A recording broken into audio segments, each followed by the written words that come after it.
Hello everyone. आज का जो हमारा टॉपिक है वो है साउंड, ध्वनि। ध्वनि हम लोग किसे कहते हैं और ध्वनि की उत्पत्ति किस प्रकार से होती है। ये टॉपिक पूरा एनसीईआरटी बेस्ड रहेगा। ये टॉपिक काफ़ी बड़ा है तो इसलिए हम इसको दो पार्ट्स में करेंगे। आज हम लोग इसका पार्ट 1 करेंगे और इसका सेकंड पार्ट है वो मैं आपको बाद में कराऊंगी।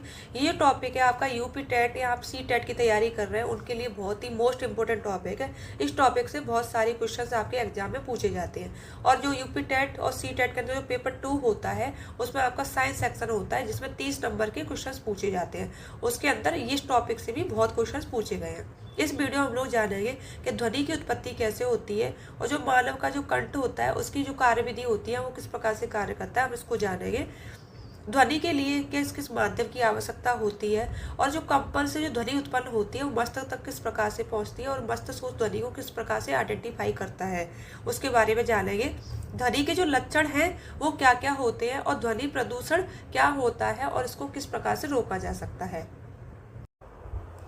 ध्वनि की उत्पत्ति कैसे होती है? ध्वनि की उत्पत्ति कंपन से होती है। जिन वस्तुओं के अंदर कंपन होता है उन्हीं वस्तुओं से क्या होता है, ध्वनि की उत्पत्ति होती है। जिन वस्तुओं में कंपन नहीं होता है उनसे ध्वनि की उत्पत्ति नहीं होती है। जब कोई वस्तु अपनी माध्य स्थिति का मतलब समझ लिया विराम अवस्था में हो, विराम अवस्था या उसकी जो प्रेजेंट स्थिति जो है उसमें क्या होता है, जब उसकी विराम अवस्था से किसी वस्तु को आगे पीछे तेजी से हम गति कराते हैं, तेजी से उस वस्तु के अंदर मूवमेंट करते हैं, तो क्या होता है, मूवमेंट करने पर वहाँ पे कंपन उत्पन्न हो जाता है। कंपन की वजह से क्या होता है, ध्वनि उत्पन्न होती है।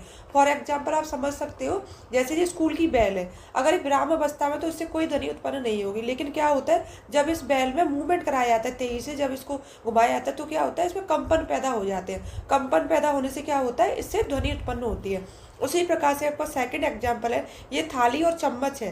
थाली के अंदर कुछ जल भरा हुआ है और चम्मच से इस थाली में मूवमेंट कराया जाता है तो फिर कंपन उत्पन्न होते हैं, जो कंपन आपको जल की सतह पर दिखाई भी दे रहे हैं। और इन कंपन से क्या होता है, ध्वनि उत्पन्न होती है। उसी प्रकार से आपका ये वाद्य यंत्र है वीणा। वीणा में क्या होता है, यहाँ पे तार लगे होते हैं और तारों को हम क्या करते हैं, अपनी उंगली की हेल्प से उनमें मूवमेंट कराते हैं। जब उनमें मूवमेंट कराते हैं तो उनमें कंपन होता है उन तारों में, और कंपन की वजह से क्या होता है, ध्वनि उत्पन्न होती है। और बे वस्तु जिनमें कंपन नहीं पैदा होता है उनमें ध्वनि नहीं उत्पन्न होती है। हम बोलते कैसे हैं, ये क्वेश्चन आप सभी के दिमाग में आता हो कि हम बोलते कैसे और ये आवाज़ किस प्रकार से उत्पन्न होती है। जो मानव का जो कंठ है वो किस प्रकार से कार्य करता है, उसकी जो प्रोसेस होती है कार्य करने की वो क्या होती है। तो हम सभी के जो गले में क्या होता है, एक वाक यंत्र पाया जाता है और इसके आर पार क्या होते हैं, तो वाक तंतु खिंचे हुए होते हैं। जो आपको ये डायग्राम दिख रहा है, ये जो बीच में येलो कलर का है ये आपका वाक यंत्र है और इसके बीच में क्या होता है, तो आर पार वाक तंतु होते हैं। ये जो पतली जो आपको लाइन दिख रही है ये आपके वाक तंतु होते हैं और इनके बीच में क्या होता है, हवा के निकलने के लिए एक बारीक सी झिर्री होती है।